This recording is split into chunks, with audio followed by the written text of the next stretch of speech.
Diz aqui pra mim, quando você tenta ouvir o japonês do anime, você termina o episódio assim? おーい、マルシル、聞こえるか？はい。私は大変健康です。 Se tá ruim desse jeito, fica tranquilo, vou te mostrar como entender de verdade o que eles falam. Olha essa cena aqui. 大サソリって茹でると赤くなるのか。本で読むのと見るのは大違いだ。なんだかうまそうな匂いが。熱を通すと身が少し縮むから簡単に身がほぐれるぞ。 E galera, um aviso rápido, a legenda pode estar diferente, mas isso é porque eu tenho a minha visão do que traduzir mais naturalmente. Até porque a minha ideia é eles fazerem entender o japonês, fechou? Bora lá. E o tio Chuck fala bem assim, O sasorite, yuderu to akakunaru no ka? Então os escorpiões gigantes ficam vermelhos quando são cozidos? E aqui a gente vai aplicar um conceito interessante que eu chamo de blocos de fala. Ele facilita a explicação, mas também é o que te ajuda a falar e ouvir melhor o japonês. Olha só. O sasorite. Começando aqui, esse O vem de grande, e Sasori vem de escorpião, então entendamos isso aqui como escorpião grande, só que esse T no final marca o assunto da conversa. Para quem já conhece o japonês, é como se fosse a partícula O aqui, só que é um jeito mais casual, é um detalhe interessante que pode passar batido. E continua, Yuderu to akakunaru no ka? Esse yuderu tem o sentido de cozinhar, ferver, e junto com a partícula to dá aquele sentido de quando, então a gente pode entender assim, quando são cozidos. E então só finaliza. Akakunaru no ka? No ka são só duas partículas que estão dando o tom de curiosidade da pergunta, mas o principal vem desse uso de naru. Isso passa a ideia de que algo se transformou, que virou alguma coisa. Por exemplo, Mizu o ireru to okiku naru. Quando coloca água, aumenta. E percebem que usei um exemplo parecido e englobei dois detalhes que foram importantes na explicação? O to mais o naru? Então, o bloco de fala se caracteriza assim, são estruturas com sentidos parecidos e que se repetem tanto que de tanto você ouvir, que de tanto você falar, elas fixam na sua cabeça. E o Lais então continua. Honde yomu no to miru no wa o chigai da. Ler num livro e ver com os próprios olhos é completamente diferente. E aqui eu não vou entrar em gramática chata nem complicada não, tá galera? Esse bloco de fala é isso e apenas isso. Verbo mais no to mais verbo mais no a. É literalmente fazer isso e fazer aquilo é tal coisa. Ou seja, quando ele fala Honde yomu no to miru no wa, dividindo fica assim. Honde yomu no to, ler num livro e miru no wa, ver. E nota rápida, eu pus ver com os próprios olhos porque isso é o que deixa mais natural no português, mas não é literalmente o que ele está falando. Apenas entendo que é a ideia de você estar vendo a coisa acontecendo na tua frente. Então o no to e o no a tem exatamente a mesma ideia. Percebe que ele está comparando o ato de ler um livro com o ato de ver? Então, ele faz com que essas duas ações sejam analisáveis, comparáveis. Você só precisa entender isso para entender esse bloco. Ainda não pegou? Olha o exemplo. Kiku no to hanasu no wa chigau. Ouvir e falar são coisas diferentes. Taberu no to tsukuru no wa chigau. Comer e cozinhar são coisas diferentes. Percebeu? No to junta as duas opções, e o no a liga elas à conclusão no final. Ou seja, Honde yomu no to miru no wa o chigai da. Ler num livro e ver com os próprios olhos é completamente diferente. O chigai da dá essa ideia de que são coisas muito distintas, são extremamente diferentes. Viu como é algo bem repetitivo? E continuando, o tio Chuck diz assim, Nandaka o maso na nioi da. Tem um cheiro apetitoso. Olha isso aqui, ele começou dizendo assim, Nandaka. A gente não tem uma tradução exata para isso, é mais um artifício natural da fala. É como se ele dissesse, sei lá, de alguma forma, não sei porquê, mas... E completa, Omaso na nioi da. Esse umaso vem de duas coisas, omai, que no contexto tem o sentido de apetitoso, delicioso, aparece muito nesse anime. E o so é basicamente dizer, parece, ou seja, parece gostoso. Exemplo, Tanoshi so, parece divertido. E ao final o na só está ali para ligar o umaso com nioi, ou seja, o cheiro. Então a frase fica assim, Nandaka o umaso na nioi da, tem um cheiro apetitoso. E é um pouquinho estranho que eu sei, galera, ver duas legendas assim e nenhuma delas ter a parte do umaso, ou seja, parecer alguma coisa. Mas é assim, galera, infelizmente no japonês tem certas coisas que a gente não vai conseguir traduzir exatamente igual para o português. Por isso que é muito importante você entender a ideia do que eles querem falar, não exatamente a tradução, entendem? Bom, o Senshi então ele termina falando Netsu wo tosu to mi ga sukoshi chijimu kara kantan ni mi ga hogureru zo. Quando cozinha, a carne encolhe um pouco, então fica fácil separar a carne. E aqui eu vou separar a frase em duas partes para facilitar a explicação. E um detalhe é que o vocabulário do Senshi é um pouco diferente do padrão. Olha só, esse netsu wo tosu é uma expressão muito usada na culinária.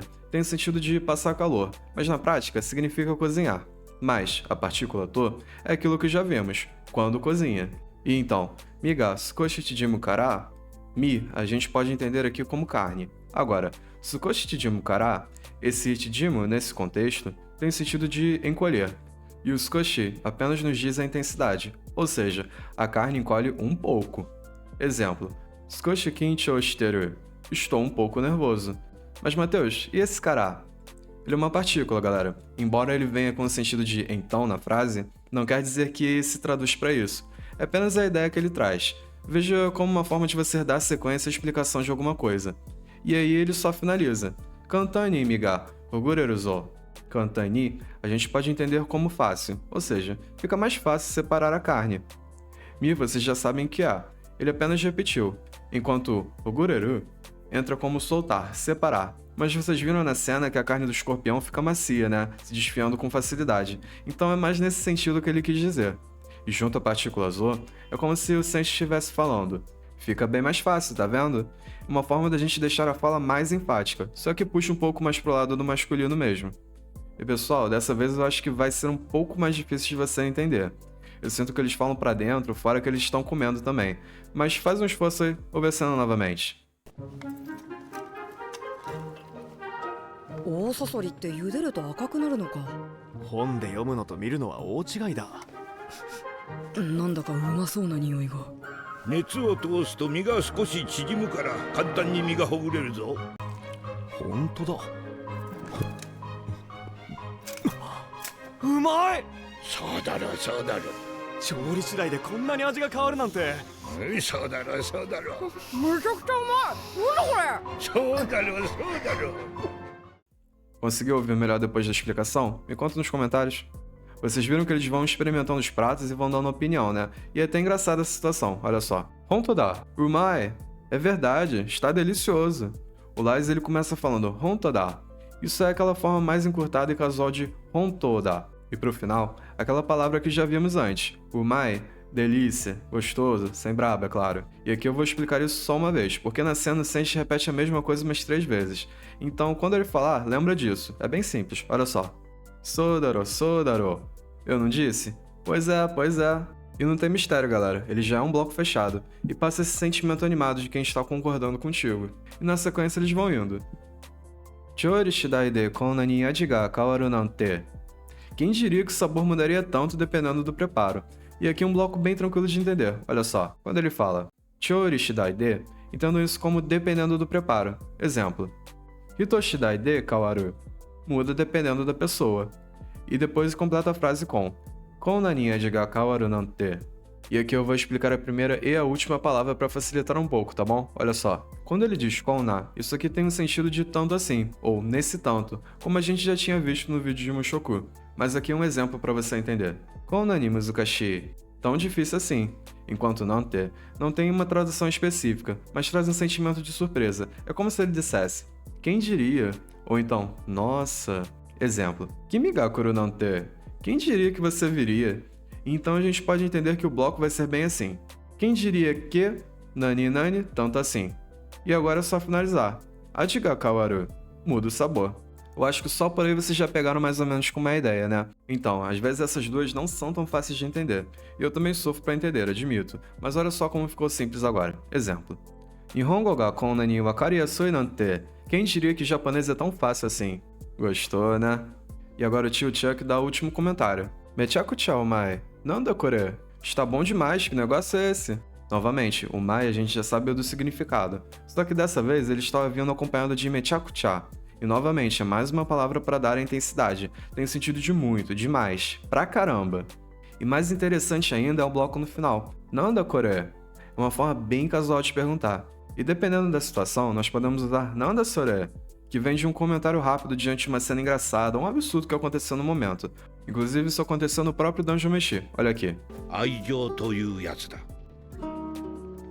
なんだそれは。今回の依頼はモモが引き受けるぜ。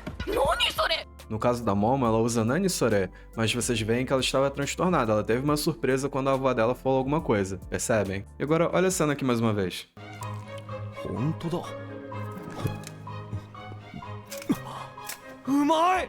そうだろそうだろ。調理次第でこんなに味が変わるなんて。そうだろそうだろ。むちゃくちゃうまい。なんだこれ。そうだろそうだろ。私にもちょうだい。何これ。スライムの内臓の干物。うわ、美味しい。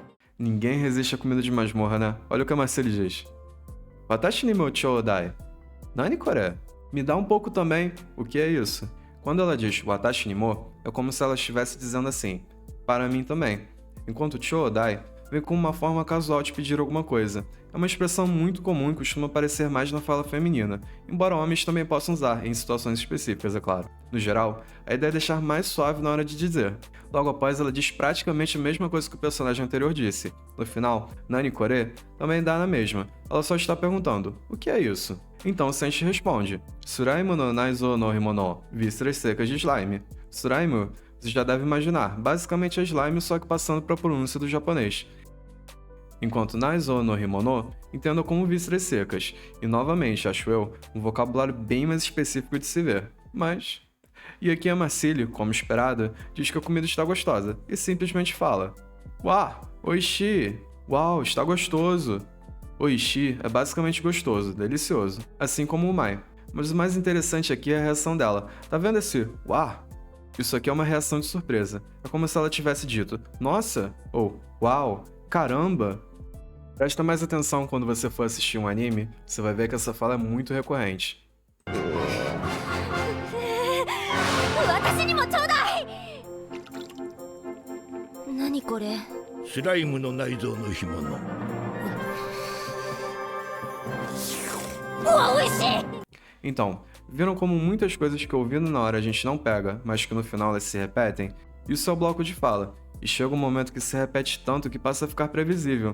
E a repetição desses padrões é o que realmente ajuda a ter o japonês, seja ouvindo, falando, por isso vivenciar a língua é tão importante. No final não se trata de saber tudo ou de entender tudo, a consistência é quem ajuda a criar esses padrões. Agora, dá mais uma olhada na cena e me diz aí nos comentários o que mudou.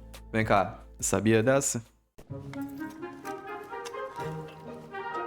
大サソリって茹でると赤くなるのか。本で読むのと見るのは大違いだ。なんだかうまそうな匂いが。熱を通すと身が少し縮むから簡単に身がほぐれるぞ。本当だ。うまい。そうだろそうだろ。調理次第でこんなに味が変わるなんて。そうだろそうだろ。むちゃくちゃうまい。なんだこれ。そうだろそうだろ。私にもちょうだい。何これ。スライムの内臓の干物。うわ、美味しい。